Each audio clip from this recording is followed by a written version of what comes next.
Sem Papas na Língua, com o professor Dionísio da Silva. Oferecimento Dr. Roberto Guida, cardiologista e clínico geral. Cuide da sua saúde. CRM 52494629. Ligue 24309063. Professor Dionísio, bom dia para você.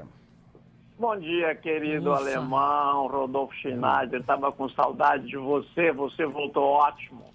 Voltei, felizmente, professor. Passei por essa Covid aí, tô de volta muito bem. E que bom saber que você também está bem, né? Ontem, eu vou tentar lembrar, acho que a expressão é pregar uma peça e a palavra é colapso. Acertei, Agatha? Tô indo na cabeça. Caraca, maluco.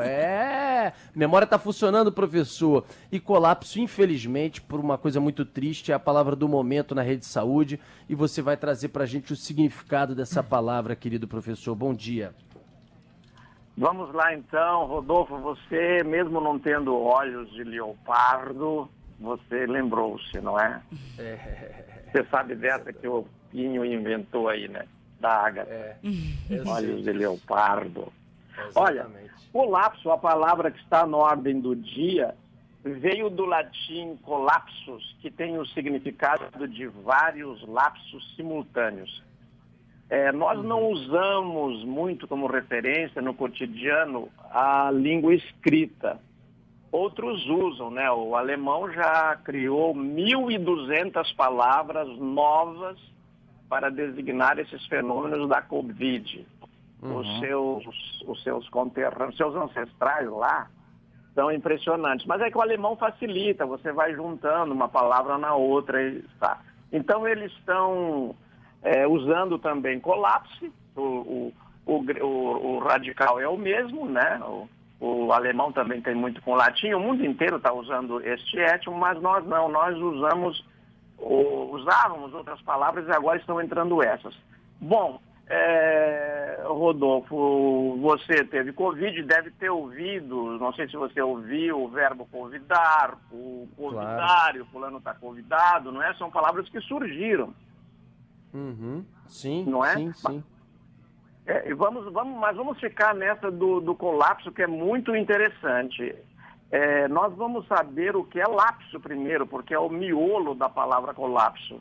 A palavra lapso está entre nós desde o século XVII, faz 400 anos que ela está por aí, não é? Caramba. Os médicos, inclusive, usam, né? Com muita frequência. Usavam e ainda usam. E ao miolo dessas palavras, o étimo é isso, ao miolo das palavras nós chamamos étimo. O nosso foco é o étimo, este miolo. Então nós identificamos a palavra e procuramos saber de que língua ela veio até chegar ao português, para ver como é que nós usamos. Porque cada um usa de acordo com aquilo que se chama de o direito consuetudinário, aquilo que é costume, não é? Como é que você usa isso? Então, lapso quer dizer, no latim originalmente, Rodolfo, quando foi criada a palavra, lapsus, queria dizer escorregão, desequilíbrio, quase caiu. Isso era um lapso. Sim. E aí? Então, o lapso acontece quando as palavras, de repente, não vêm de onde elas estão. Alguma coisa está arrancando o caminho. Isso é um lapso, é uma espécie de... Um lapso de memória, né, professor? Né? Não funciona. Como a Agatha citou aqui, né, professor? Como a gente usa o lapso de memória, por exemplo, né? Isso. Então, por que tem esse co na frente na palavra colapso? É que são muitos lapsos simultaneamente parando tudo. De repente trava tudo. Você não esqueceu de uma coisa, ou não é uma coisa que está faltando. Não está faltando... não tem um problema numa UTI ou em 5 UTIs, todas as UTIs do sistema estão em colapso, porque estão lotadas, todo o sistema. Então, estão usando muito bem a palavra, por isso que tem esse co. É o mesmo de comandar, de colega, você não estuda sozinho, você tem um colega na sua classe, você não trabalha sozinho, você tem colegas, esse co é estar juntos. Olha, então, caramba! É uma viagem, né, Rodolfo? Que viagem. Não sabia que o co é isso, estar junto, enfim, muito legal essa explicação. Exemplo, comandar, é isso. O que mais você ia acrescentar alguma coisa, eu lhe interrompi.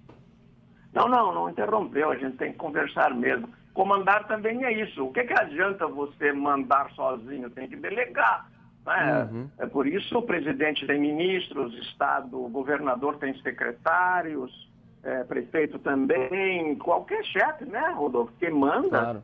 Nós todos, em algum momento, já exercemos o comando de alguma coisa, você manda delegando, você não vai lá cuidar de cada indivíduo, o que ele fez, tem quem comanda. Mas hoje, a palavra colapso, ela está preferencialmente sendo usada para designar o colapso do sistema de saúde. Em muitos lugares já entrou, o colapso tomou conta do Brasil e do mundo. Não adianta identificar, esse sujeito é um incompetente, deixou tudo colapsar. Você não deixa as coisas colapsar porque você quer. Claro que em alguns casos, evidentemente, há os responsáveis que não tomaram as devidas providências no tempo oportuno. Lógico, esse programa é de etimologia, não vou entrar nesse assunto, porque vocês na casa têm gente muito mais qualificado do que eu para isso. Mas na questão da etimologia, encerrando aqui, lapso era um desequilíbrio, o cara dava um escorregão, quase caía e passou a designar qualquer falta, no sentido da fala, da escrita, das ações, tudo. Isso. É isso aí. Professor, e a expressão de hoje, então? Né? Você separou uma belíssima expressão, pregar uma peça. Muita gente usa isso. Vou pregar uma peça na Ágata, vou pregar uma peça em fulano, preguei uma peça nele. Como é que surgiu isso, professor? Ela não surgiu, a expressão pregar uma peça, Rodolfo, não surgiu de brincadeira. Hoje é usada no sentido de brincadeira, assim como sacanagem, né? Quem fazia sacanagem era o pirata lá em alto mar, que assaltava o navio, roubava a carga, que em geral que em muitos casos eram escravos. Então ele, sacana, era como era designado esse pirata, então veio para a língua portuguesa. Mas pregar uma peça não foi no sentido de brincadeira, não. Pregar uma peça era vender a peça, porque era chamado assim o escravo, de acordo com as leis, as cartas régias, os alvarás, o escravo se chamava peça.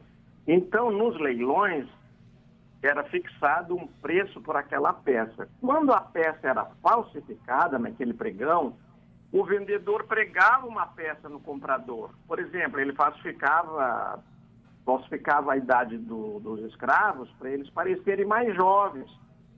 Em resumo, o vendedor enganava o comprador. Caramba!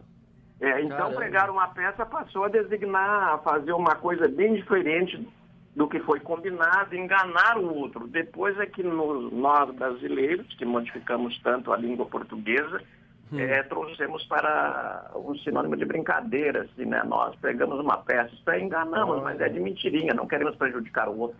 A gente engana, mas é sem maldade, né, professor? Quando a gente prega uma peça.